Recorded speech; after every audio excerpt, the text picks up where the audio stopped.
நான் நல்லா இருக்கிறத நிறைய பேர் விரும்பவே இல்லை பாஸ்டர். என்னுடைய வேலை ஸ்தலத்துல எனக்காக குழி வெட்டுறாங்க, என்னுடைய ஃபேமிலியில எனக்காக குழி வெட்டுறாங்க, அப்படியே தள்ளுறாங்க, நான் விழுந்துருவேன் அப்படின்னு. ஆனா ஆண்டவர் வாக்கு கொடுக்கிறார், நான் உனக்காக ஒன்று செய்வேன்.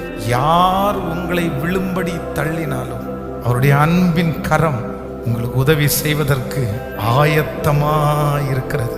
இந்த உலகமே எதிர்த்தாலும், உங்களை சுற்றி இருக்கிற எல்லாருமே எதிர்த்தாலும், கூட பிறந்த சகோதரன் தகப்பனை பார்த்து இவனுக்கு இங்க என்ன வேலை, இவனுக்காக நீங்க என்ன பண்றீங்கன்னு கேட்டாலும் அந்த தகப்பன் அந்த இளைய குமாரனுக்கு ஆதரவா இருந்தது போல கர்த்தர் வாக்கு கொடுக்கிறார்.